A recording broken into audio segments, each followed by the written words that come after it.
Sirotons le houblon, le podcast qui fait glou-glou dans tes oreilles. Salut à tous, c'est Alex du podcast Sirotons le houblon. On se retrouve aujourd'hui pour un nouvel épisode. Je suis aujourd'hui à la brasserie Popin en compagnie d'Arnaud Popin, fondateur de la brasserie. Salut Arnaud.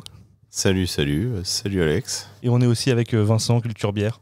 Voilà, Bonjour à tous. Qui était là pour boire des bières à la base, mais qui du coup est avec nous. On se retrouve sur le podcast. Ça fait la deuxième fois que je me fais avoir.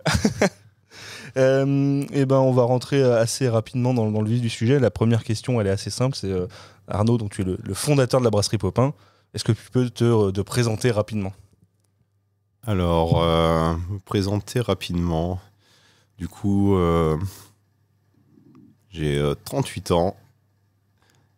J'ai repris la ferme familiale il y a un peu plus de 10 ans maintenant. Et avant, j'ai fait d'assez longues études dans l'environnement, plutôt écologie. J'ai zigzagué pas mal en Guyane, dans des contrées assez lointaines, avant de revenir justement à la ferme il y a une dizaine d'années. Ok. Je me cherchais un peu à 30 ans. Je me suis trouvé un projet qui me plaisait bien, c'était de reprendre la ferme agricole. Et au bout de 2 ans, dans l'agricole, dans les cultures, où j'ai commencé à transformer en conversion bio tout ce qui était un céréales et élevage. J'ai du coup créé la brasserie. Dans ma tête, ça devait être au moins en 2015. Et après 2 ans de réflexion sur comment faire, voilà, un peu là. Comment faire, en gros, l'étude de projet en fait, tout simplement. Ça a bien mûri 2-3 ans avant que je me lance, quoi. En gros, j'ai brassé pas tant que ça, peut-être 1 an et demi de mon côté, de façon amateur dans ma cuisine. Ok. Après avoir découvert les bières artisanales, autres que belges, qu'on avait facilement accessibles sur Paris à l'époque, parce que je suis né à Paris 13e et j'ai vécu une partie de ma vie à Clamart, dans le 92. Et là où vivent encore mes parents la plupart du temps. Et du coup... Voilà, putain, je me perds un peu... Il n'y a pas de stress. Hein. Non, mais si tu veux, pour rebondir un peu, tu disais que tu avais un peu brassé en amateur, mais en fait, pas tant que ça. Donc, comment t'es arrivé en fait, à la bière artisanale ? Qu'est-ce qui t'a donné envie de commencer à brasser et en fait, même relativement vite d'ailleurs, d'avoir le déclencheur de te dire je vais monter ma propre brasserie ? Du coup, quand j'étais encore étudiant entre Paris et la Guyane, j'étais au Muséum d'histoire naturelle en étudiant, je faisais pas mal d'allers-retours.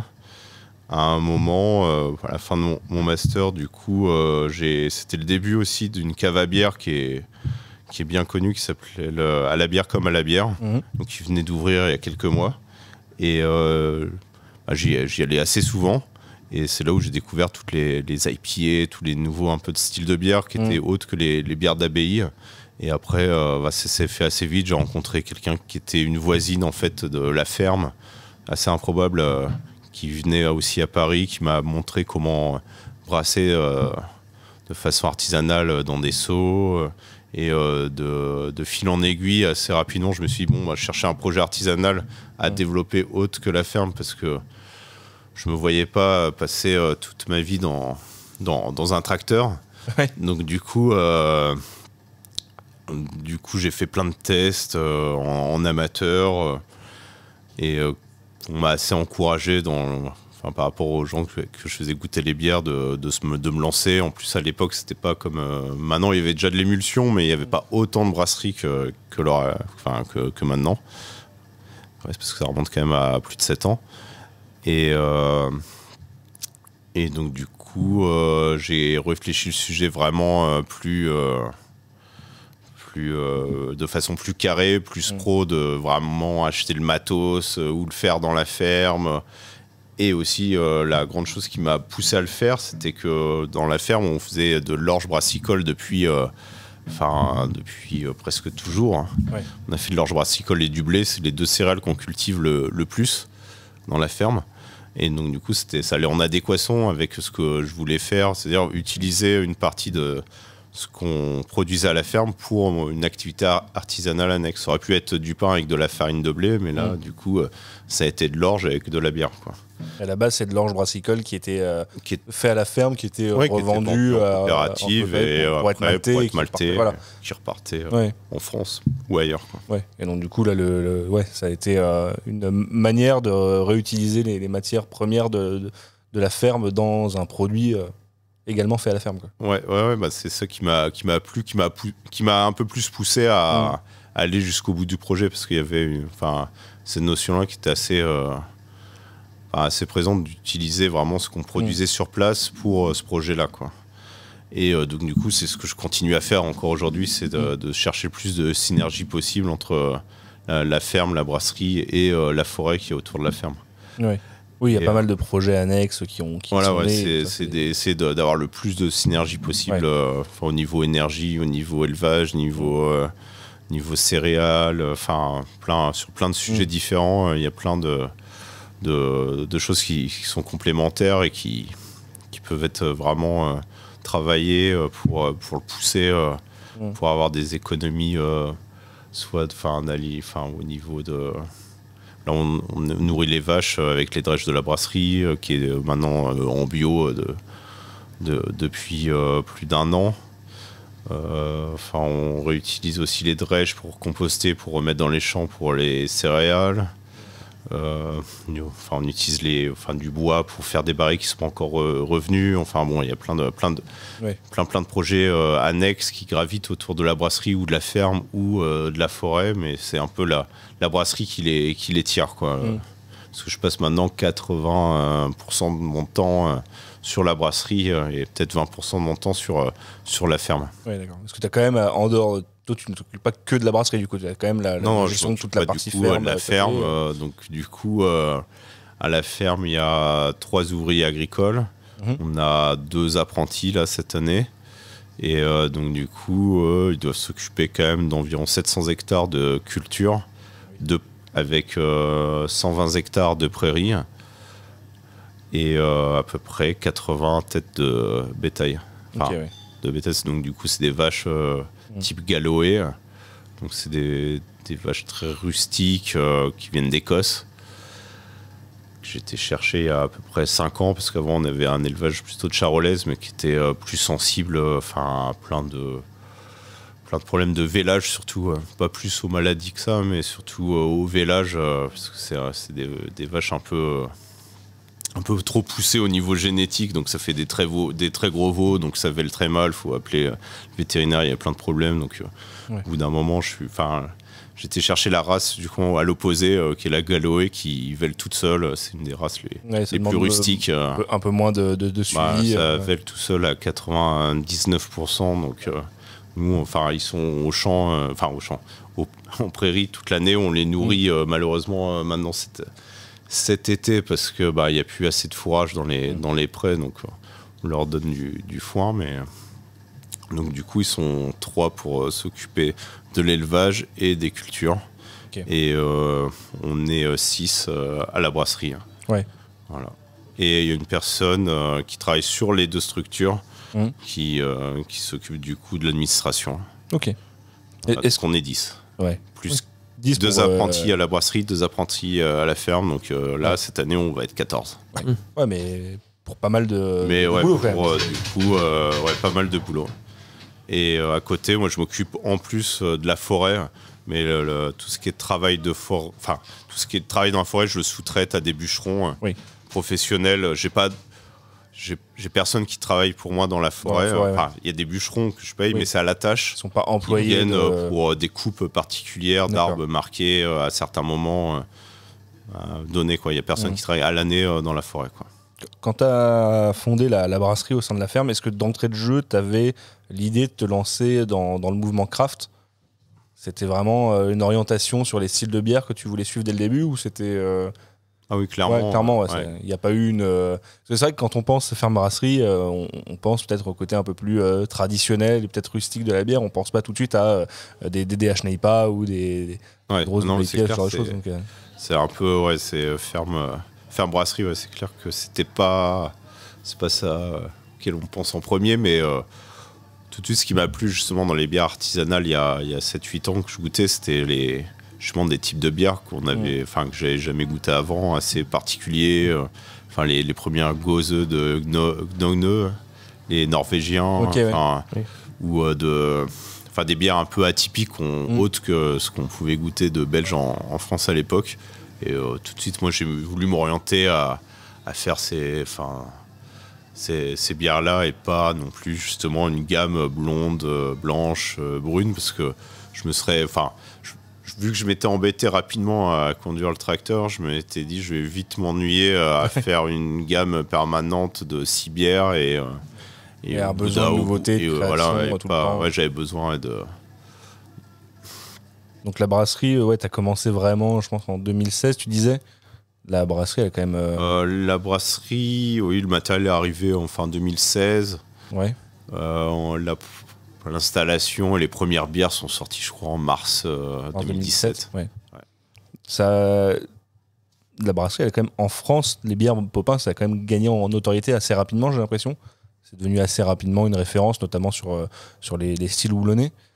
Toi, tu t'attendais à ce retour du public, du moins aussi rapidement? En tout cas, oui et non, en fait. C'est que...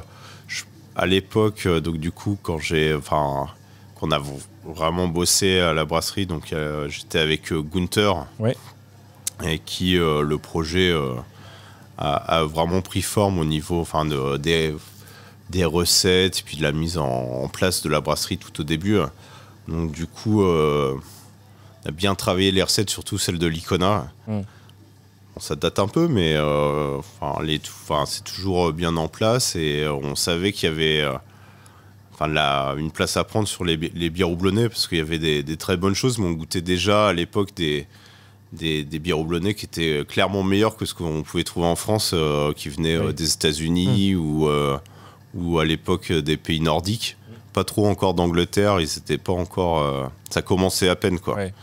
Et donc, du coup, on s'est dit, bon, il y a une carte à jouer sur ce genre de type de bière là, quoi. Bon, après, c'était pas gagné d'avance de faire sa place, mais en tout cas, il y avait quelque chose à prendre.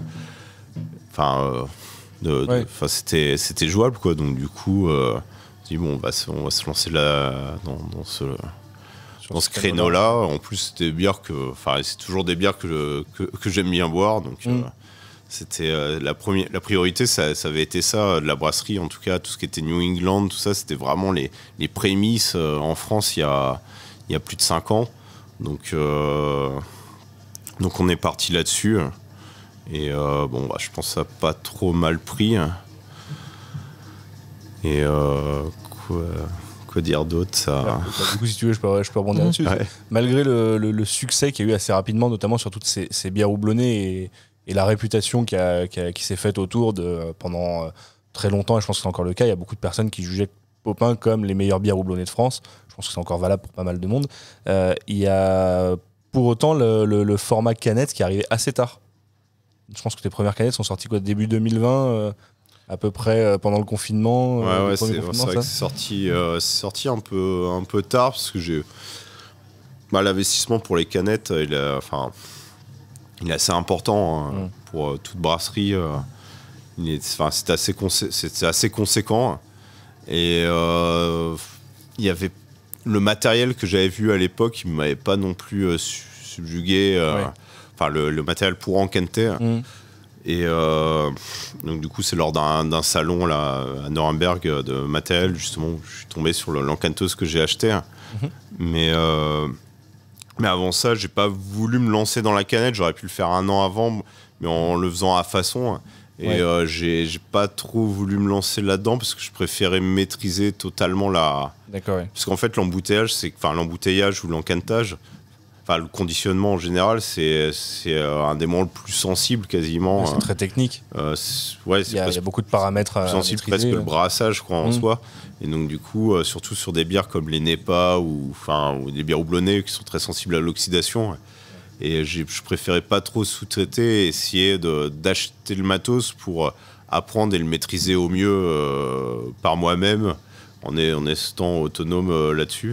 Là, c'était un choix qui était plus du coup lié aux contraintes techniques et l'envie de ne pas sous-traiter et de faire soi. Et en même temps aussi, j'ai laissé défricher 2-3 collègues brasseries, brasseurs.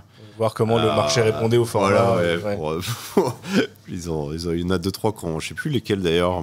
Je pense que je crois que les premières c'était Coconino. Coconino, c'est vrai de mémoire, je crois que c'était les premières brasseries craft françaises. Je pense que les prémices, t'as eu Coconino, t'as eu Aérofab, Azimut qui sont arrivés assez rapidement sur ces formats-là aussi, mais après, c'est eux qui ont un peu défriché le marché, c'est vrai.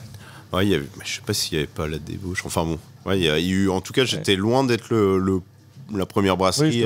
Mais surtout, si on le met en relief avec les styles que tu brassais et qui en fait maintenant, si tu parles de New England IPA à notre époque, là en 2022, tout le monde va te dire oui, c'est une bière à mettre en canette. Alors c'était peut-être du coup pas encore aussi ancré dans les esprits encore en 2020 quand tu t'y es mis, mais...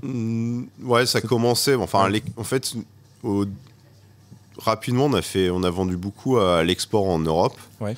Et c'est pour ça que vraiment ce qui m'a presque forcé à acheter une encanteuse, c'est qu'au final, on a vu que les ventes à l'export sur tout ce qui était bière houblonnée baissaient assez drastiquement dans la dernière année avant qu'on achète l'encanteuse. Ouais. C'était quasiment, on vous achète cette bière et cette bière, mais les NEPA, on n'en veut pas parce que c'est de la bouteille, donc on n'arrivera pas à la vendre.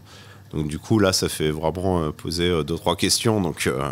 Oui, en fait, c'est plus le marché international, européen et hors France qui t'a drivé sur le. Ouais, qui a fini de me convaincre qu'il fallait vraiment y passer. T'es arrivé avec des canettes sur le marché français, on va dire au bon moment. Ni trop tôt, mais pas forcément trop tard non plus. Ouais, et surtout au bon moment de la mise en route, c'était. Là, c'est le coup. De bol, pas de bol. Ouais. Plutôt de pas de bol, parce que vu ce qui s'est passé derrière. mais pour nous, on a eu la chance de la mettre en route quasiment la semaine juste avant le premier confinement. Ouais. C'est vrai que du coup les ventes ont explosé. C'était pas de bol parce que après tout le monde savait eu le Covid mais on a eu la chance de le faire à ce moment-là parce que derrière on s'en est servi à fond parce qu'on les bars étaient fermés. Donc là clairement ça nous a sauvés alors que c'était pas trop personne n'aurait pu prévoir ça quoi. J'ai une question, je vais switcher sur un thème un peu différent, mais on reste un peu dans le domaine de la canette avec les illustrations. Comment tu choisis les illustrations de tes canettes, les images qui vont illustrer les étiquettes ? Oh là c'est suivant l'humeur, la météo, une vieille interview que j'avais fait pour BXL là. Mais non, c'est un peu au hasard, c'est vraiment c'est du feeling. C'est du feeling. Au feeling quoi. La plupart des illustrations n'ont rien à voir avec le type de bière. Ouais, bien sûr. Après sur tout ce qui est, là récemment, on fait beaucoup d'Imperial Stout, Barrel Edge. Je m'autorise un peu plus de noir et blanc ou d'étiquettes un peu plus sobres, en tout cas moins colorées. Par rapport à ces types de bières-là, mais la plupart du temps, il n'y avait pas trop de relation entre les étiquettes et le type de bière, quoi. Ouais, la plupart du temps, les illustrations sur les étiquettes, c'est des photos qui sont soit très clean, on va dire, soit retouchées. Tu joues, notamment dernièrement, il y a pas mal de photos. Tu joues sur des négatifs, ce genre de choses. Ouais, voilà. Du coup, c'est que des photos que j'ai fait en. Ouais, c'est ce que j'avais demandé, c'est des photos que toi tu as prises. En voyage la plupart du temps, et il y en a quelques-unes que j'ai fait en France quand même. Mais toutes les illustrations, c'est des photos qui viennent de toi, tu passes pas par des banques de Non, c'est que des photos que j'ai faites, que j'ai dans un disque dur et que j'utilise. Ok, t'as ta propre banque d'images. Ouais, j'ai ma propre banque d'images que j'ai fait. Ça fait plus de 25 ans que je fais de la photo. D'accord, ouais. Donc du coup, j'ai pas mal bougé pour mes études en écologie. J'ai un bon stock d'images. Mais bon, après, avec le Covid, là, on n'a pas bougé depuis 3 ans.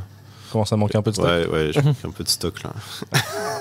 C'est vrai qu'en plus, du coup, tu sors quand même beaucoup de bières éphémères. Ouais. C'est la grande majorité, puisqu'on en reviendra après, mais tu as une seule permanente pour le moment, une deuxième qui est en devenir. Ouais, une deuxième qui arrive là. Mais à côté de ça, c'est combien d'éphémères par an à peu près? Oh là, je sais même pas. Ouais. Beaucoup, ouais. Ouais, c'est peut-être un peu trop, ouais.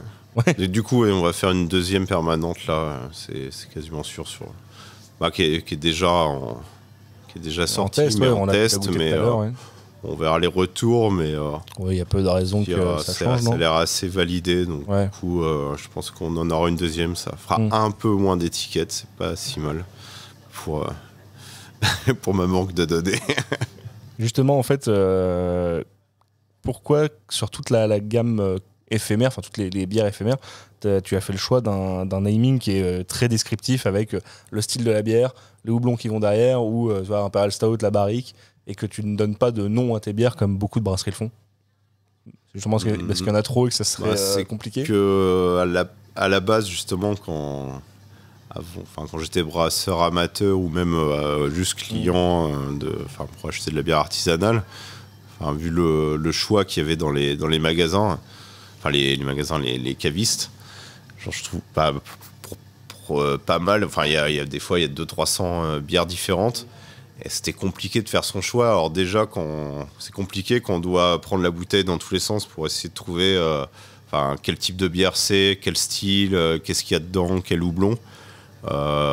Du coup, je trouvais que ça perdait. C'était un peu chiant, quoi. Donc du coup, moi, ce qui m'a inspiré pour faire les étiquettes à la base, c'était justement j'ai mixé un peu le type de l'étiquette de Toll. Ouais. Avec les photos très photographiques, mais les tôles derrière on comprend rien, il faut vraiment les lire dans les petites lignes pour savoir ce qu'il y a dedans. Et Kernel, où clairement c'est l'opposé de Toll, où c'est super sobre, mais tout de suite il y a écrit tu le sais style ce que tu bois. Et les houblons dessus. Donc moi j'ai essayé l'univers des deux, en gros c'est un peu ce qui m'a inspiré pour faire les étiquettes de la brasserie, quoi. Sur le naming, il y a du coup une exception pour le moment, qui est l'Icona, la seule bière du coup qui a un nom, la seule bière qui est la seule permanente, voilà. Pour le moment. Ouais. Il vient d'où son petit nom? Alors l'Icona, ça vient du coup, Icona c'est le nom de la déesse, c'est le nom gaulois en fait, de la déesse du fleuve Icona, qui est du coup qui a été rebaptisé Lyon. D'accord. C'est le fleuve en Lyon, qui est un gros affluent de la Seine, qui est même un plus gros affluent que la Seine. Donc, on va pas rentrer dans l'histoire plus en détail, mais donc du coup l'Icona c'est une déesse de l'eau gauloise, qui est le nom du fleuve local. Et d'ailleurs c'est aussi resté le nom des habitants de Lyon. On les appelle toujours les Iconais. D'accord. Tu m'en apprends une. Donc okay. Donc du coup puis aussi il y a un lien avec Icône, donc pour une bière un peu qui est un peu emblématique de la brasserie. À l'époque c'était ça coulait de source. Bien naze. Et donc on évoquait depuis tout à l'heure la deuxième permanente. Là il y a les tests en fait qui sont la première brasse en test qui est arrivé il y a quelques jours là. Ouais. Et était sur une NEIPA qui est varie un peu de ce que tu fais en éphémère, parce qu'on va être sur une NEIPA un peu moins chargée en alcool avec un seul dry hop, c'est ça? Un seul dry hop, moins chargé en alcool. Là on n'a pas d'amérisant, mais un whirlpool un peu étrange entre le whirlpool et l'amorisant. Des houblons qui sont pas les plus classiques utilisés, sans être non plus des houblons extraterrestres. Là, t'es sur Cryopop Talus. Cryopop, Talus Simcoe, mais on sort quand même du fameux Citra Mosaïque. Citra Mosaïque, c'est d'ailleurs le combo qu'il y a dans l'Icona. Ouais, voilà, c'est Citra Mosaïque Summit. Ok, Summit. Ouais. Donc ouais, c'est quand même bien différent. Et puis une autre levure. Donc non, on est assez content du résultat. Avec Vincent, on l'a goûté tout à l'heure, du coup, et c'est chouette. Très bien. Quand tu la mets en en comparaison avec une des NEIPA DDH de la gamme éphémère, on voit tout de suite qu'il y a une différence, il y a un peu moins de matière et tout, mais pour une bière qui est à quoi, 5 degrés 6, c'est ça? Ouais. T'as quand même une belle présence en bouche, t'as pas mal de corps, l'aromatique est très chouette. C'est pas parce que t'as un seul dry hop que tu perds vraiment en intérêt aromatique. Donc c'est une NEIPA qui est peut-être une NEIPA un poil plus accessible sans être pour autant sans être une NEIPA plan-plan, quoi. C'est une bonne bière qui est assez aromatique. Ouais, c'est un peu d'amertume. Une bonne NEIPA de soif qui a son mérite dans une gamme permanente, justement. Ouais, c'est ce qu'on a essayé de travailler. On est bien tombé peut-être la première fois, mais bon, ça, on a bien été aidés. Enfin, Pierrick de Yakimam, de 3 petits tips là pour le choix de houblon, c'était sympa. Là, on avait pas mal discuté, donc comme quoi on a des bons fournisseurs, que ce soit houblon, levure, malt, avec Soufflé, avec qui on travaille pour le maltage à la façon depuis plusieurs années. Donc, et t'as commencé à lui chercher un nom à cette bière? Ouais, on en a un qui est... Enfin, moi, j'en ai trouvé un pas mal, qui est bien nul, mais il plaît pas à tout le monde, mais ça... Enfin, bon, je sais pas si je le dévoile là, ou tu verras, de toute façon, je sais pas quand est-ce que tu es censé la sortir, mais parce que le podcast sortira... vu qu'on a l'Icona, et que c'est une NEIPA, naturellement, ça aurait pu être une Iconepa. Ah, oui. Mais, le petit jeu de mots, et on reste dans le thème. L'Iconepa. Voilà. On verra si c'est ça. Mais on verra si ça sort comme ça. C'est encore en discussion parce que ça fait pas rire tout le monde. Ouais. T'as goûté la dernière NEIPA de chez Popin? Non, je l'y connais pas. Oh. Quand on parlait, on est sur l'Icona depuis tout à l'heure. Pour décrire un peu la bière, c'est une pale ale, mais quand même assez moderne. Elle est à 4 degrés 8, mais elle a du trouble, elle a un houblonnage qui est quand même assez sympathique. C'est pas la pale ale à l'anglaise, un peu à l'ancienne, on va dire blonde de soif. On est sur vraiment une pale ale moderne qui a quand même un peu de matière, un peu de houblon. Et par contre, on parlait de Citra Modique Summit, et la spécificité de cette bière aussi, c'est qu'elle est brassée avec l'orge de la ferme. Ouais. Est-ce que tu l'utilises aussi dans d'autres bières, l'orge de la ferme? Parce que c'est vraiment sur cette bière-là qu'il est mis en avant, mais... l'Icona a toujours été brassé depuis le début avec l'orge de la ferme, vu que c'était quand même la volonté à la base d'utiliser l'orge de la ferme dans la brasserie, vu que c'était un projet artisanal qui allait de soi au début, donc du coup ça a été de suite comme ça. Et donc on l'a utilisé une multitude de fois pour des NEIPA, des DIPA, des Imperial Stout. Et on le met pas forcément à chaque fois. On le met pas du tout d'ailleurs. Il y en a certaines, je crois qu'il y a eu une Lager où on l'a mis, une Pils plutôt, où on a mis que c'était à l'orge de la ferme. Mais souvent on le met pas. Après, là où on utilise essentiellement l'orge de la ferme, c'est les bières donc du coup sauvages, tout ce qui est spontané ou de fermentation mixte.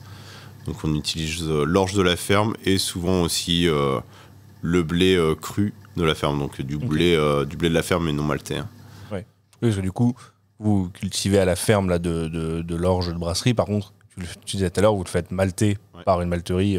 C'est un boulot. Tu peux pas t'improviser malteur. C'est un métier. Surtout sur des gros volumes comme ça, il faut avoir du matos.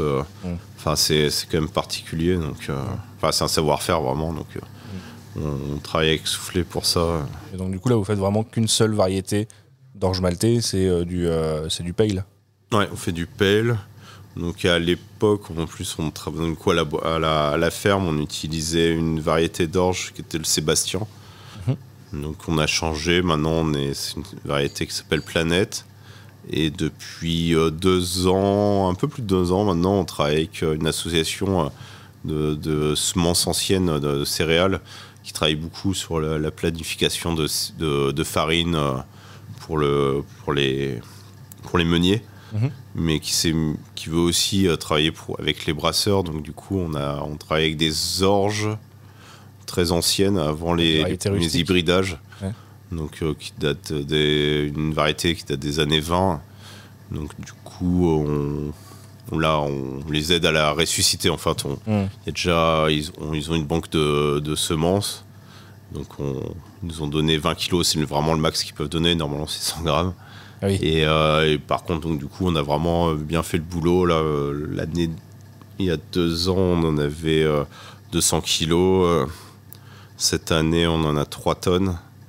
On ressème les 3 tonnes. Et là, normalement, on devrait récolter, si tout va bien, à peu près 10-12 tonnes l'année prochaine. D'accord. Ouais. Donc déjà, bon, la variété, faut leur donner, elle est plus que sauvée. Et donc on arrive sur des volumes où on peut faire aussi du brassage, du maltage à façon sur une variété d'orge vraiment très ancienne, quand même, je pense, assez différente de la planète ou la Sébastien qui est utilisée.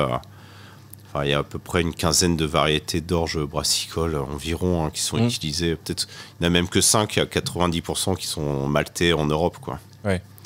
Enfin, c'est quasiment tout le temps les mêmes, et là c'est une variété très ancienne qu'on va malter à façon pour voir un peu ce que ça donne. Ouais, ça peut apporter quoi comme là différence encore dans vraiment les aucune idée. Hein. Ouais, c'est de l'expérimentation. Ouais, là on sait pas trop. Okay. Mais en tout cas c'est une variété non bridée, donc c'est une population dans un. Enfin, c'est pas comme un champ d'orge ou de blé classique. Il y a les épis, il y en a pas un de la même taille. C'est pas issu d'un clone de plantes qui est sélectionné, quoi. Donc c'est vraiment et en bio, vu qu'on est tout en bio dans les cultures, ça qui est intéressant aussi, c'est que du coup c'est quand même plus comment dire, au climat, c'est plus résistant. Plus résistant, ouais, voilà, aux sécheresses en plus, que c'est une variété qui serait, d'après l'histoire de la ferme qui l'avait gardée, qui l'avait récupérée dans un vin, qui serait issue d'une variété d'orge qui serait du Maghreb en plus, donc qui était adaptée des climats aux chaleurs, à l'aridité. Donc, qui est adapté depuis presque une centaine d'années en France, mais donc du coup on est aussi sur d'autres projets au niveau de la ferme agricole qui sont liés à la brasserie par rapport à des variétés d'orge comme ça, quoi. Donc, c'est ce que tu disais un petit peu tout à l'heure, il y a beaucoup de projets en fait de l'ensemble de la ferme qui bougent et qui sont drivés par le fait qu'il y a une brasserie assez active au milieu, en fait. Ouais, voilà, ouais. C'est clairement ce qui fait bouger un peu toutes les lignes autour. Ouais. Tout à l'heure, juste d'abord, tu évoquais du coup que l'intégralité de la production de l'orge de la ferme est bio. Pour autant, tu fais pas des bières certifiées bio. Il y a un choix derrière. Pour l'instant, c'est parce que c'est un peu compliqué à mettre en place. Ouais. Il y a une volonté à terme ou c'est pas forcément ? Peut-être il y aura une bière bio, une PLL bio ou sur les sauvages de passer en bio, mais faut que j'étudie la question vraiment plus avec les certificateurs pour voir comment mettre ça en place, parce que c'est entre la volonté de le faire et l'application sur un domaine comme ça, là, ça peut être vite compliqué avec le stock, les matières premières, tout ça. Donc, ça doit être d'autant plus compliqué avec toutes les variétés de houblon que tu travailles. Voilà, donc du coup, les éphémères qui sortent. Dès qu'on a du bio et du pas bio au même endroit, c'est il faut des stockages complexe. Donc du coup, faut être super carré. Donc, pour l'instant, je préfère. Je peux le mettre, et peut-être que je le ferai là, mettre que c'est du malt bio. Ça, j'ai le droit de le mettre sans problème. Après, la bière bio, c'est autre chose, mais ce sera notifié peut-être plus tard. Enfin, non. J'ai même oublié de le mettre, mais en tout cas, c'est pour l'année prochaine. La suite de cette année est en fin de conversion. D'accord. Parce qu'il y a toujours un an de décalage entre le malt qu'on utilise et les moissons. D'accord, oui. Donc, c'est celui de l'année prochaine, 2023. Oui, là, ça sera celui du coup, cette année qui est bio. Qui est bio, ouais. Tu évoquais en introduction le fait que tu avais fait tes études sur des domaines de l'écologie, entre autres. Ça t'a apporté quelque chose dans ta manière de travailler à la ferme et à la brasserie ? Justement, c'était en écologie, c'est toutes les synergies, essayer de travailler au mieux sur la réutilisation ou comment dire. Avoir des cercles assez vertueux, en fait, tout ce qui est des chaînes alimentaires dans l'écologie, tout ce qui est. C'est des trucs qu'on retrouve assez souvent, que ce soit dans l'écologie ou plein d'autres domaines. mais dans l'écologie, c'est assez marqué. Et donc, du coup, oui, ça m'a pas mal aidé. Après, bon, donc, du coup, j'ai fini dans l'écologie, mais avant, à la base des études, j'ai fait aussi de l'agricole, un peu de forestier. Donc, c'est les domaines dans lesquels je travaille actuellement, quoi. Oui, donc forcément, ça a un impact sur ce que tu fais aujourd'hui. D'ailleurs, pour revenir dans tous les projets, je parlais de projets de circuits courts et ainsi de suite, tu as évoqué tout à l'heure le travail de barriques fait avec des arbres qui viennent de la forêt du domaine. Ouais. Tu peux nous parler un peu plus de ça? Oui, bah, du coup, autour, là, on a environ 800 hectares de forêt, ce qui est assez conséquent. Et donc du coup, en dehors du bois de chauffage, on fait beaucoup de bois d'œuvre, parce qu'il y a essentiellement du chêne. Ouais. Donc du coup, c'est du chêne qui est utilisé pour faire des barriques ou du parquet, ou du meuble, quoi, des meubles. Et donc du coup, ça fait plusieurs années qu'on en vend pour faire des barriques, et en fait c'est les plus beaux arbres avec les fibres les plus droites, sans nœuds, ils vont pour faire des barriques, et vraiment les plus beaux, c'est pour faire des foudres. Et donc à force de les voir partir pour ça, de les couper pour ce domaine-là, je me suis dit, c'est quand même dommage. Moi j'utilise un tas de barriques, et de pas en avoir qui viennent de la forêt, alors que on en envoie qui partent pour faire des barriques, quoi. Oui. Donc après avoir pas mal discuté avec le forestier pour comment mettre en place ça, au bout d'un an, on a réussi à trouver un accord avec un tonnelier, une méanderie, la découpe, les bûcherons, pour pouvoir mettre en place la filière pour que je les récupère, quoi. Donc là, tu vas faire des barriques, il y a des barriques qui vont être faites à partir du bois des chênes de la forêt. De la forêt, et qui vont revenir... Il y en a 11 qui ont été coupés. Donc c'est quand même des chênes centenaires. Et donc 11 chênes, ça remplit un grumier. Okay. Un grumier, c'est un camion qui transporte les grumes d'arbres. Donc pour optimiser le transport. Et donc du coup, une fois découpé, et les tonneaux formés, ça fait environ 50 barriques. D'accord. Voilà. 50 barriques. Il y a quand même beaucoup de pertes. Ouais, oui, j'imagine. Et entre le moment où tu as fait la sélection des arbres qui vont servir pour les barriques, et le moment où les barriques vont arriver ici à la brasserie, il se passera combien de temps? Environ 3 ans. 3 ans, donc là, les barriques, tu les attends pour d'ici au printemps. Un an et demi, ouais, ça? Ouais, il y a 18 mois de séchage, c'est le minimum. Ouais. Qu'on puisse faire. Et donc du coup, entre l'abattage, le fait qu'ils viennent chercher les grumes, le transport, le sciage, le séchage et la formation des barriques, au total, il faut environ 3 ans. Donc on y sera presque là, fin du printemps, quoi. Dans toutes nos conversations depuis le début, tu avais évoqué 2-3 fois le programme des bières Popins Sauvages. Donc j'imagine que ces barriques serviront entre autres pour ces types de bières. Est-ce que tu peux nous parler un peu plus du programme Sauvage? C'est quelque chose qui est né assez récemment aux yeux du public, parce que je pense que les premières sorties c'était début 2022. Ouais, en fait, c'est quelque chose sur lequel tu travailles depuis il y a longtemps. Du coup, ouais, on travaille sur le sujet depuis fin 2018. Donc après presque un an à peine après avoir... environ un an après l'ouverture de la brasserie, quoi. Ouais. Donc ça fait presque 4 ans. Ouais.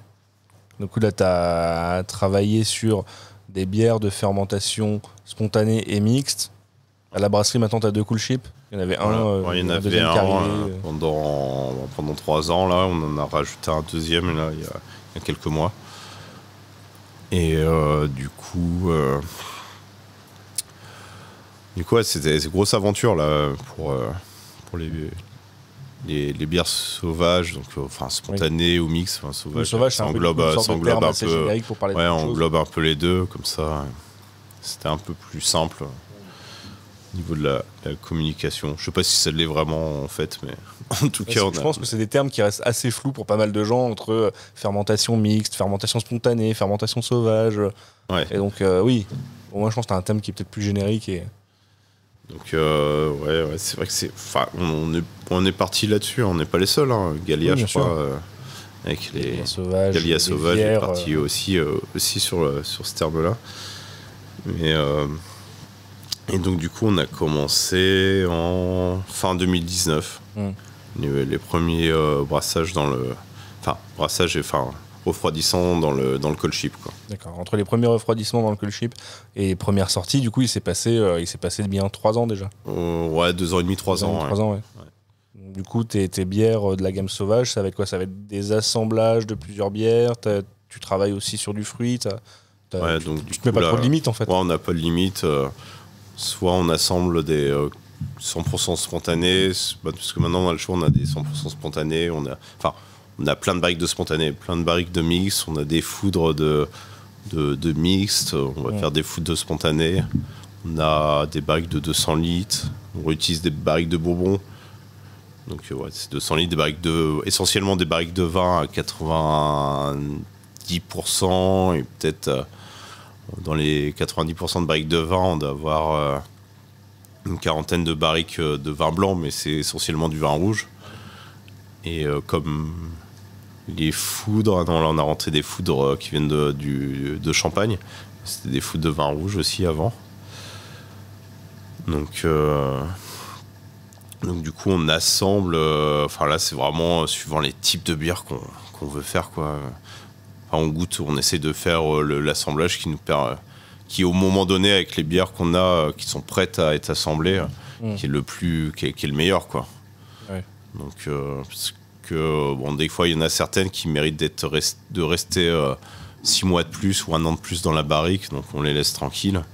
Puis des fois certaines, on finit par les jeter, on en a acheté 2-3, même un peu plus. C'est pas satisfaisant, il y a pas. Voilà, il y a des barriques où ça a vraiment vrillé, donc là on s'est pas trop posé de questions. Et puis des fois même avec des bières un peu moyennes, ils apportent quelque chose qui est intéressant dans des bières qui sont bonnes comme ça, mais finalement assemblées c'est meilleur.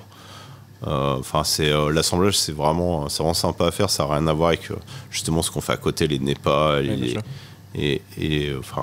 PLL ou les RIS, quoi. Enfin les RIS on le fait aussi, mais pour les vieillissements barrel aged, quoi. Ouais. Entre ta gamme, on va dire, Popin classique, dans lesquels donc justement il y a Pale Ale, NEIPA, double IPA, ainsi de suite, et gamme sauvage, en fait, genre, tu brasses beaucoup de choses qui te font plaisir, tu t'es drivé par ce que t'aimes. À titre perso, c'est quoi ce que tu préfères boire? Ah là, c'est compliqué. Hein. Ça dépend des circonstances. Ouais, je pense que toutes les bières que je fais à la brasserie, justement, j'aime les boire, quoi. Ouais. C'est plutôt l'inverse. S'il y a les types de bières ou les styles de bières que je fais, qu'on fait pas à la brasserie, c'est des styles que justement qui t'intéressent pas forcément. Je m'intéresse, que j'aime pas forcément boire, ou s'il y en a, c'est pas que j'aime pas ça, mais c'est que c'est pas des styles sur lesquels je m'éclate, quoi. On voit majoritairement en tout cas sur la gamme classique, majoritairement des bières houblonnées, souvent aussi plus par saison, on va dire des stouts, des imperial stouts bien travaillés avec de la barrique ou des adjonctions, quelquefois des acides. Et il y a d'autres styles comme ça que tu aimerais aller travailler un peu, ou c'est parce que on voit de plus en plus de brasseries qui essaient de diversifier. Vers les pils. Ouais. Les pils, ce qui est sympa aussi, hein, surtout l'été. Ouais, tout ce qui est Berliner, Gose, c'est pas mal. Je pense qu'on a encore un peu de quoi travailler. C'est vaste, hein, tout ce qui est Berliner, Florida, tout ce qui est avec des fermentations lactiques, salé ou pas, il y a vraiment de quoi faire. Après, quel style? Il y en a tellement. Après, on refait une Black NEPA, donc c'est un truc qu'on n'a jamais vraiment fait, donc c'est super sympa, mais on va dire la couleur c'est un peu spécial là, pour l'instant. Ouais, c'est noir et trouble, donc faut le boire en canette sans mettre dans un verre. Je vais repasser un petit peu du coq à l'âne, mais il y a une question que j'ai un peu zappée et qui me revient, c'est on parlait de la notoriété de la brasserie qui est quand même assez importante maintenant, même à l'export, je pense que tu travailles un peu, on a vu que tu étais invité sur des salons un peu en Europe, des trucs avec des notoriétés assez élevées. Est-ce que pour toi ça te complique pas un peu la vie de ce côté-là, d'avoir trop peut-être de sollicitations pour des salons, des TTO. Tu disais tout à l'heure, vous n'êtes pas super nombreux à la brasserie en plus, donc. Non, voilà, c'est clair qu'on. Enfin, c'est super d'être justement sollicité parce que du coup, on peut mesurer un peu qu'il y a de l'engouement pour la brasserie, mais par contre, du coup, effectivement, au niveau du temps, celle-là, j'ai jamais réussi à faire le nombre de TTO au festival, même au début, avec la ferme à côté à gérer, oui, c'est plus la brasserie, plus la prod, plus tous les projets qu'il y a autour. Donc du coup, depuis le début, je limite énormément le nombre de festivals. Les TTO, j'en fais quasiment pas. Donc c'est des festivals, si on en fait 6 par an, c'est le grand max. C'est déjà bien. Voilà, mais bon, du coup, il y en a 2-3 internationaux et puis 2-3 en France, quoi. Donc c'est vite plié, hein, parce que sinon on pourrait en faire quasiment toutes les semaines. Mais après, donc du coup, c'est un autre métier. Hein. Et je reviens à Popin Sauvage. Même moi, je passe du coq à l'âne des fois. Là, je suis un peu perdu aussi dans mes questions. Popin Sauvage, ça a été construit comme une marque indépendante. Il y a un nom, vraiment, on est passé de Popin à Popin Sauvage. Le logo a été retravaillé. Il y a même une page Untappd qui a été faite à part pour ces bières-là. Pourquoi il y a besoin pour toi de construire vraiment deux identités différentes pour ça? Même, on parlait des étiquettes tout à l'heure. Les étiquettes n'ont rien à voir sur les gammes sauvages. C'est l'illustration, on n'est plus sur des photos. Il y avait vraiment du coup un besoin de créer deux gammes différentes pour peut-être pas perdre le public. À toi de me dire justement. Non, clairement, c'était parce que justement pour ces bières-là, on s'inscrit pas du tout dans le même temps simplement de fermentation. Sur Popin Sauvage, on a des bières qu'on sort qui ont quasiment 4 ans. Oui. Donc après 2 ans et demi, voire 3 ans de fermentation, des fermentations plus élevage en barrique, plus des fois on les garde, peut-être qu'on les a gardés trop longtemps, hein, mais donc on les garde en bouteille 6 mois ou un peu plus, le temps que ça se stabilise vraiment bien avant de les vendre. Donc du coup on est sur des échelles de temps qui sont juste rien à voir comparé à une petite NEPA fermentée à l'Agvec à 40 degrés qu'on peut sortir en quasi 3 semaines, quoi. Donc pour moi c'était important de changer un peu justement puis ça permet aussi de renouveler ça fait quasiment 4-5 ans que la brasserie elle est 5 ans, mais quand on a sorti Sauvage, allez, 5 ans que ça existe. Moi, ça me plaisait bien de faire une distinction aussi, de refondre un peu le logo, de changer, pas changer d'identité, mais de changer un peu de design, utiliser autre chose que mes photos. Ça croise un peu ce que tu disais plus tôt sur le fait que tu voulais pas passer ta vie sur un tracteur. T'as besoin de créer, de changer, d'avoir à chaque fois de nouvelles choses à faire. Puis, clairement, c'était ça. Ça n'a rien à voir avec au niveau du design des étiquettes, c'est clairement différent. Au niveau de la façon de créer ces bières-là, c'est complètement différent. Ça se crie pas dans le même temps. Là, on a des méthodes clairement empiriques. On maîtrise pas grand-chose. On s'adapte plutôt à la bière. On fait des assemblages pour que ça sorte le mieux possible, mais on en jette aussi. On fait au mieux, mais c'est rien à voir avec ce qu'on fait à côté, dans l'autre côté de la brasserie, avec les NEPA, les PLL et tout le reste des bières qui sont assez carrées, assez draconiens, quoi. Comme tu l'expliques, du coup, les bières sauvages, t'as pas du tout les mêmes échelles de temps, t'as pas les mêmes contraintes de production, tu as de l'assemblage, t'as des pertes sur des barriques que tu jettes, et ainsi de suite. C'est pas un peu compliqué, justement, de créer de définir un tarif pour ces bières-là, de créer une offre. Parce que je vais clarifier un peu ce que je veux dire, mais la première release, il y a eu pas mal de grognes sur les réseaux sociaux, de gens qui disaient ouais, c'est trop cher et compagnie. Ouais. Au final, on voit que les releases d'après ont des tarifs qui sont beaucoup plus abordables. Est-ce que c'est quoi? C'était il y a eu une volonté de rattraper le coup, il y a eu quelque chose de différent sur la première release. Après les premières, on savait pas nous-mêmes on savait pas trop quel prix vraiment faire. On a lancé à ce prix-là. On savait pas trop c'est beaucoup comment les clients à qui on les vend, qui sont à 90-15% des distributeurs, allaient les revendre. On savait pas non plus après les cavistes à combien ils allaient revendre. Ouais, quel type de marge ils allaient appliquer. C'est pas les du mêmes coup, produits qu'une canette. vu que c'était la première release, on avait tout numéroté, toutes les bouteilles étaient numérotées.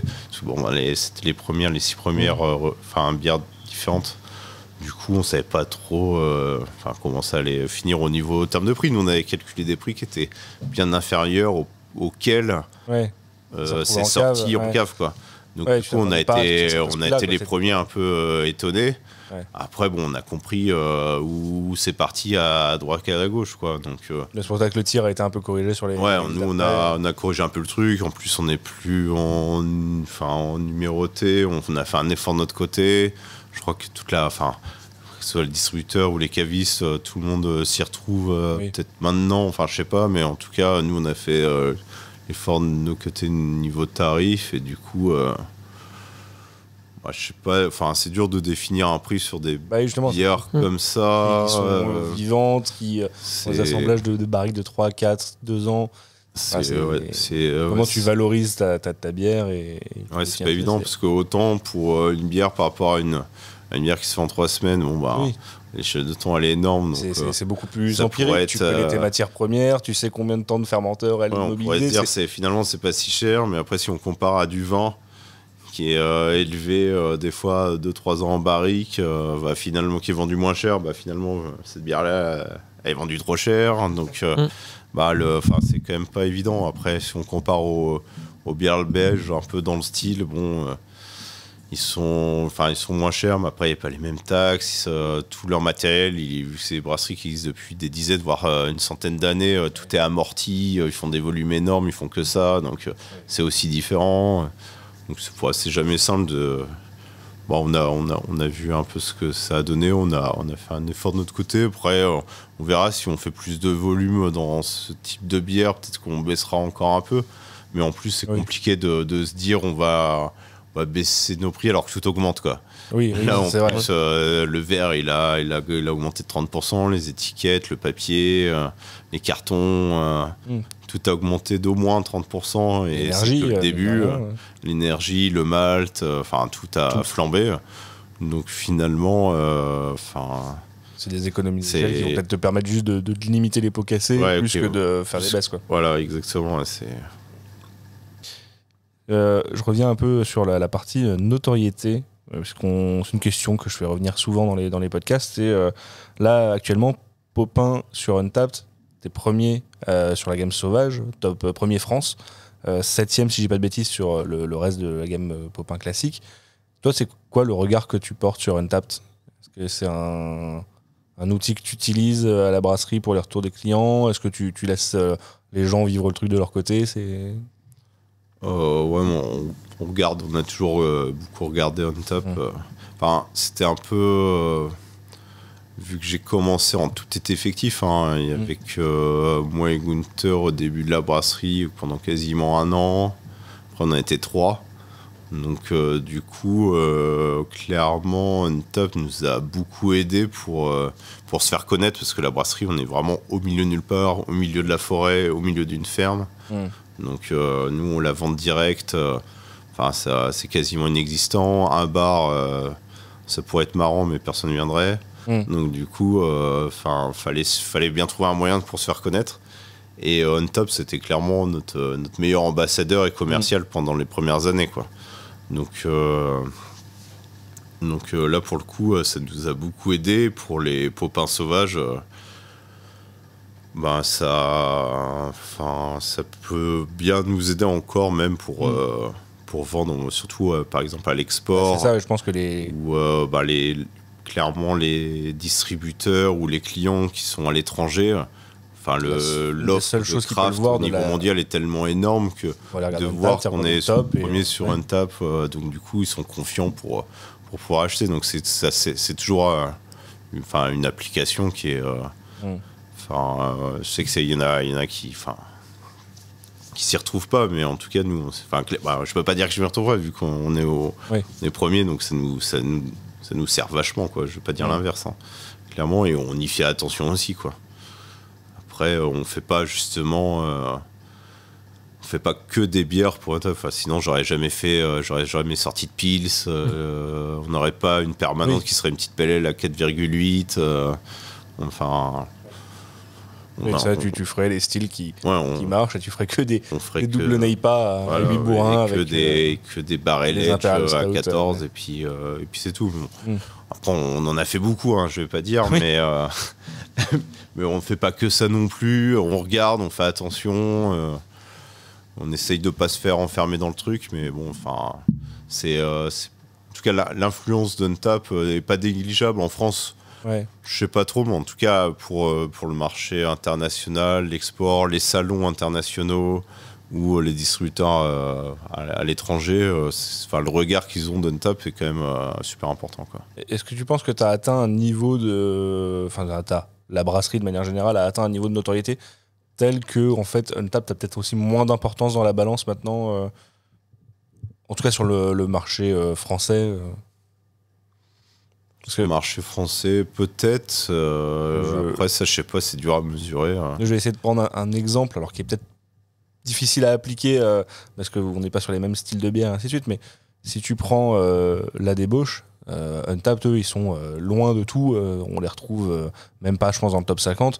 Ça les empêche pas de beaucoup vendre, de faire beaucoup de bières et de plaire. Alors, peut-être à un public un peu moins geek, moins niche maintenant, mais je pense que tu vois, à partir d'une certaine notoriété, Untappd, tu serais pas premier et 7ème, tu serais, mettons, 25e et 40e. Est-ce que tu penses que ça changerait des choses sur le marché français ? Bah après, ouais, je pense quand même, parce qu'en fait, nous, on est quand même dans un. Enfin, on n'est pas. Quand on a parlé un peu en off tout à l'heure, on n'est pas du tout sur une espèce de course au volume. Donc, on fait. Si cette année, on fait plus de 3000 hectos, ce sera énorme. Entre 3 et 4000, je sais pas exactement, mais c'est vraiment énorme. Alors qu'au final, pour certaines brasseries, c'est pas si gros, quoi.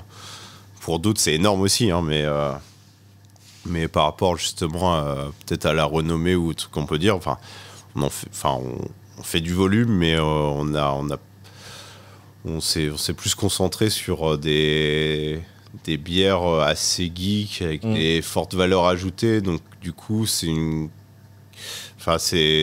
clientèle où du coup, je pense qu'on peut pas non plus trop. On peut se passer d'Untap, mais il faut toujours être vigilant par rapport à ça.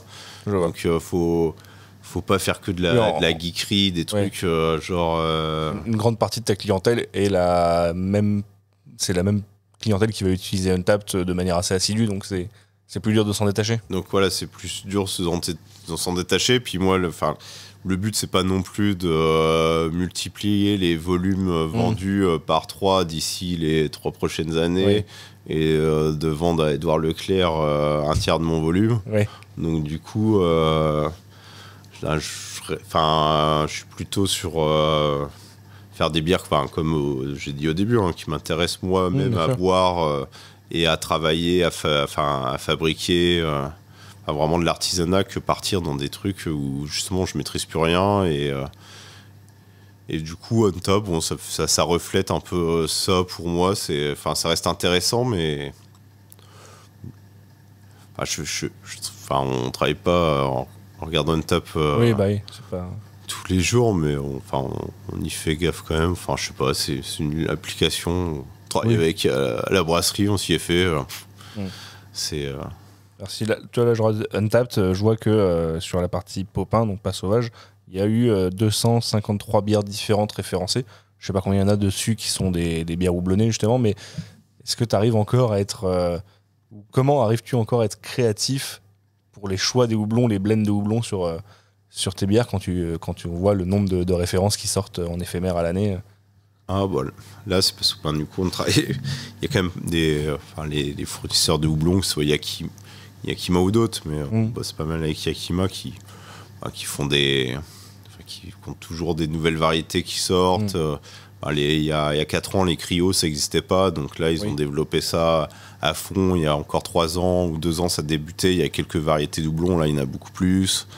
Il y a le houblon frais congelé, moi j'ai pas utilisé, mais en gros ils ont fait les gammes, les fresh frozen hops, là ils avaient fait pas mal de collabs avec des brasseries en France. Mais enfin en gros il y a quand même dans la brasserie artisanale générale, que ce soit au niveau des levures, des houblons, enfin des matières premières, il y a énormément tous les ans de nouveautés qui permettent de changer des recettes et ça permet quand même d'apporter un peu une émulsion qui fait que c'est toujours intéressant de brasser des NEPA. Enfin, les NEPA qu'on brassait à la brasserie il y a 4 ans, elles sont quand même bien différentes que celles qu'on brasse actuellement.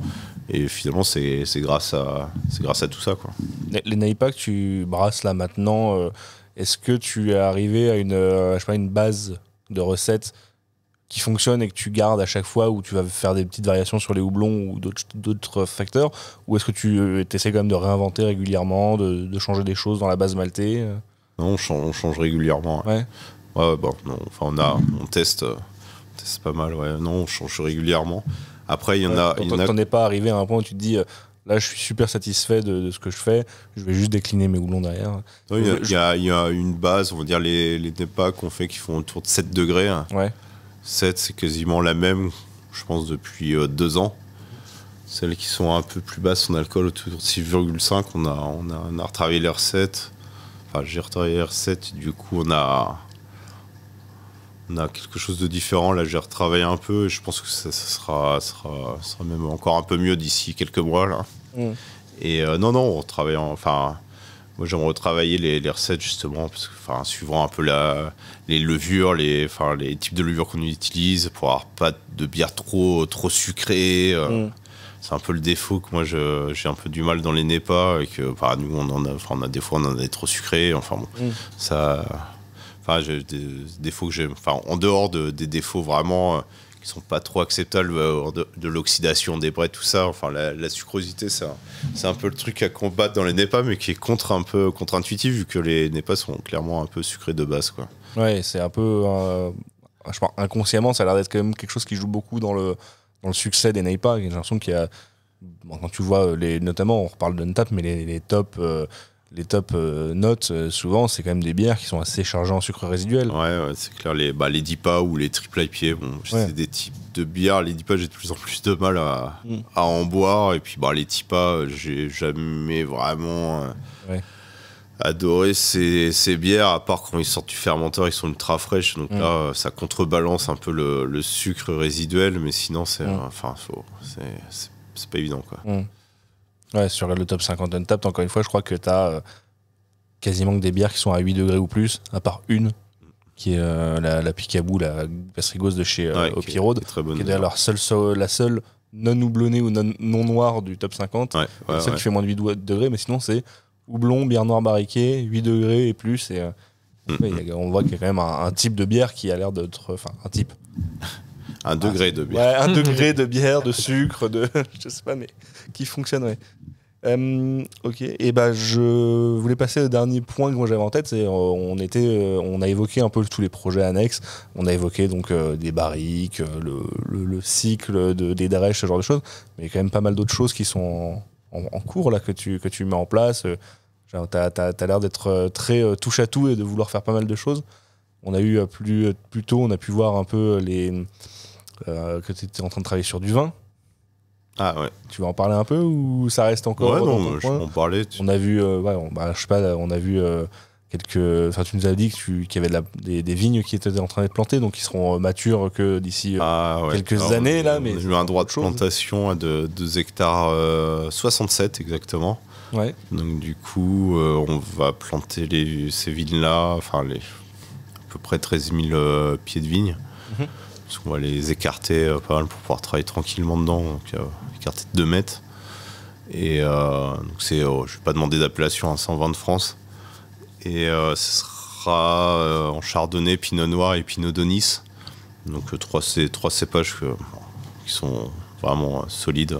Puis j'ai un petit faible pour le pinot d'Aunis qui est pas du tout du coin, qui est plutôt de Loire, mais qui est vraiment bon, très poivré.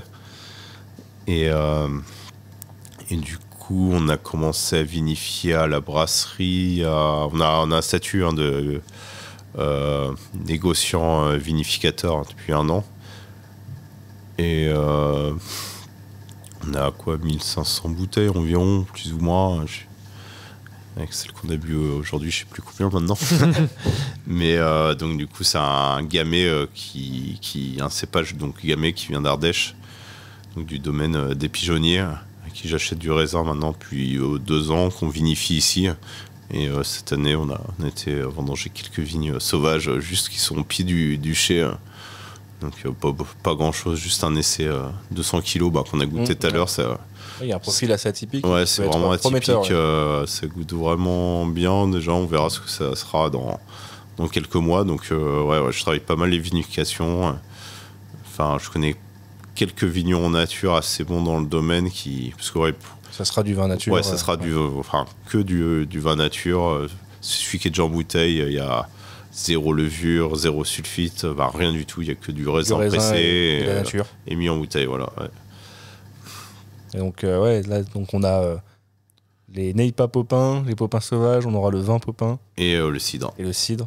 Ouais, t'as un beau verger là, qui est juste à côté de la ferme. Donc cet hiver, en octobre, novembre, on va peut-être lancer les premiers cidres, suivant un peu du coup la météo de l'année là, parce que les pommes sont pas mal tombées à cause de la chaleur, donc on va voir ce qui reste pour cet hiver pour presser quoi. La saison était pas terrible. Donc soit on commencera cette année, soit l'année prochaine, mais bon, on reporte toujours d'une année. Ça fait presque 7-8 ans que les premiers arbres ont été plantés là. Maintenant il y en a presque plus de 600 pommiers en haute tige, donc ça va faire de la pomme, mais en haute tige ça met plus de temps à s'installer, mais il faut presque 15 ans, donc pour avoir vraiment des rendements. Donc après c'est presque 400 kilos par arbre, donc ça fait de la pomme. Ça fait de la pomme, oui. Il y a de quoi faire un peu de cidre. Ouais. Ouais. Et à côté, tu as d'autres arbres fruitiers que tu utilises notamment pour... Ouais, pour après, il y a sauvages, une 50aine d'abricotiers, une 60aine de mirabelliers, Reine-Claude et une 100aine de cerisiers. Ouais.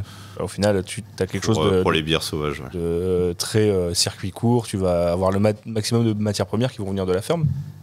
Surtout sur les sauvages, entre l'orge de la ferme, les fruits.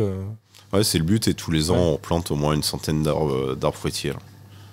Alors, en fait, avant, il y avait autour de la ferme, Géoportail, il y a toutes les images photo-aériennes des années 50. Même pas que la ferme, mais toute la région. Là, puis même, je pense, le reste de la France, il y avait des vergers partout. Et avec le remembrement agricole, tout a été dévasté, ils ont tout rasé. Il n'y a plus vraiment d'arbres fruitiers. Et donc, du coup, j'essaie de replanter là, depuis 7-8 ans. Depuis que je suis revenu quasiment reprendre la ferme, j'en replante tous les ans. J'essaie d'en planter presque une 100aine pour du coup, faire du cidre, mais pas que. Là, on est bière sauvage, vin, cidre. Voilà. Il y aura d'autres choses dans l'avenir. Ça sera déjà pas mal si on arrive à faire tout ça bien. Ça sera déjà super. Super. Et je pense que moi j'ai fait à peu près le tour de ce que j'avais prévu comme sujet. Vincent, t'as des trucs qui viennent en tête? Ouais, une petite question au niveau des bières Popins sauvages. On a vu des bières, il me semble, à la framboise, à l'abricot, au cassis. Est-ce qu'il y en aura avec des raisins par exemple dedans? Parce que pour l'instant c'est vieilli dans des fûts. On en a une là qu'on a. Aujourd'hui justement là, on a eu les mous. C'est une collaboration du coup avec Liquiderie, puis un vigneron Romain Hénin qui est en Champagne, vers Reims, à Haï, qui nous a envoyé 450, presque 500 kilos de marc, donc fraîchement pressé là dans la nuit. Et donc du coup, on va faire une macération sur la bière de fermentation mixte là, qui est assez fraîche, donc assez active. Et donc du coup là-dessus, effectivement, ça va être la première bière avec du marc de raisin à la brasserie, quoi. Donc qui est assez... c'est à 2 heures de route, hein, c'est c'est assez local au final. Ouais, c'est pas. Cépage du coup chardonnay, pinot noir et pinot meunier. Voilà. Et- Ouais. Et aujourd'hui, on est venu. La porte ouverte était un peu pour présenter la single casque de Popin. Première single casque. Première single casque, ouais. Est-ce que c'était un fût spécifique ou c'est vraiment un fût qui était un peu comme les autres mais Qui s'est bien démarqué, vieilli, ouais. ouais, qui s'était marqué ou... Ouais, en fait, c'était les premières 8 barriques qu'on a remplies il y a un peu plus de 3 ans. Et des 8 barriques, c'était celle la plus équilibrée, la meilleure à boire comme ça, toute seule, quoi. Donc, Qui a c'était mérité tellement sa bon tout seul, cuvée, donc, du coup, on l'a embouteillée toute seule, donc du coup, c'était cette single casque-là, quoi. Ouais. Je sais pas si on en refera beaucoup d'autres, parce que ça fait vraiment des tout petits... c'est une trentaine volume, de ouais. cartons. C'est quand des fois tu te tombes sur, en goûtant une barrique comme ça qui sort du lot, qui est si en fait exceptionnelle que tu te dis, bon bah allez, ça serait dommage de la blender. Ouais, c'était un peu ça, et en plus, c'était sympa aussi de marquer le coup, vu que c'était les premières barriques remplies de la brasserie, quoi. Mais ouais, c'était là, même un peu d'acidité, pas trop, elle était bien balancée, donc je sais pas, vous l'avez goûté tout à l'heure, je sais pas ce que vous en pensez, mais... Je l'ai trouvé très bonne, moi. Ouais, je trouvais ça vraiment très très bien. Ouais. J'ai beaucoup aimé, j'en ai repris 2 bouteilles pour moi. Je sais pas quand est-ce que je vais les boire, mais ça m'a beaucoup plu. Ouais. Non, c'était... ouais, quand tu la bois et que tu te dis que ouais, c'est vraiment un single casque, c'est pas un travail d'assemblage, tu te dis que t'as une barrique qui a bien, une barrique et la nature, le temps, qui ont très bien travaillé, qui ont fait quelque chose de très joli. Ouais, ouais c'est impressionnant. et ouais. Du coup, je vais rebondir juste, comme maintenant qu'on est reparti dans les sauvages, outre le fruit, t'as d'autres choses que tu voudrais travailler, parce qu'on voit de plus en plus, moi si on pense à la scène belge moderne, on a des brasseries, si on peut dire ça, ou des gueuseries, ont des assembleurs comme des Bocqueux, Boffcomte, Antidote, qui vont aller travailler des trucs des fois un peu plus perchés que juste du fruit. C'est des choses qui te branchent aussi? Ah ouais, clairement. De l'épice, de l'herbe aromatique. Ouais, on utilise, on a pas mal de fruits qui sont en cours de macération, mais on a déjà embouteillé du coup une bière avec du shiso et une autre avec une macération de shiso, du fenugrec et une pointe de vanille. C'est celle que tu nous as fait goûter tout à l'heure, Voilà. ça. C'est celle-ci, ouais, qui est assez... Sans nous dire ce qu'il y avait dedans, on n'arrivait pas à mettre le doigt dessus, mais ça avait un côté très doux, presque, ouais. Alors la vanille, tu vois, je l'aurais pas forcément retrouvé instinctivement, mais maintenant que tu me dis qu'elle est dedans, oui, elle apporte certainement beaucoup de douceur, et il y a un côté très, presque sirop d'érable, c'était très sympa, ça. C'est le fenugrec, ça. Le fenugrec, ouais. Je connaissais pas du tout, tu vois, et ça donne envie de goûter d'autres choses. Il y a vraiment sur les bières sauvages, tout ce qui est bière acide, spontanée ou mix, il y a vraiment de quoi faire aussi avec tout ce qui est épices, aromates, ouais, c'est un univers plantes, qui est très vaste. Tout ce qui est même plantes même sauvages. Après, il y a les gruites. Oui. Donc, on a la collaboration, on n'a pas goûté, mais qui est avec Cyclique, du coup, avec du sapin et du genévrier qu'on avait ramassé ici, ramassé, coupé, donc, du coup, qui a des notes presque mandarines, citronnées, à cause du sapin et du genévrier. Donc, ouais, c'est infini. Ça qui est aussi passionnant dans les bières acides, c'est qu'on peut se permettre des ajouts qu'on peut pas se permettre dans les bières plus techniques comme les NEPA, à cause des infections lactiques ou de Brettanomyces, quoi. Ouais, sur une là-haut, sauvage, ça fait partie du jeu, quoi. Ouais, ça fait partie du jeu, donc du coup, ça laisse un peu plus les mains libres pour faire un peu tout ce qu'on veut, quoi. Ok, super. Bon. Vincent, Non, c'est bon c'est pour bon toi? pour moi. C'est bon. Je sais pas si t'as un mot à rajouter, si on a raté des sujets, des choses que vous voulez absolument aborder. Non, là, ça me semble pas mal. Ouais, je pense qu'on a fait un beau petit tour. Et dans ce cas-là, moi je vais te remercier, Arnaud, pour le temps que tu nous as consacré. C'était très très intéressant. Et pour tous les auditeurs, on se dit à bientôt pour un nouvel épisode. N'hésitez pas, les 5 étoiles sur Apple Podcast, le commentaire pour le référencement. Et voilà, et à bientôt. Merci Arnaud, merci. Merci, Vincent. Merci à vous.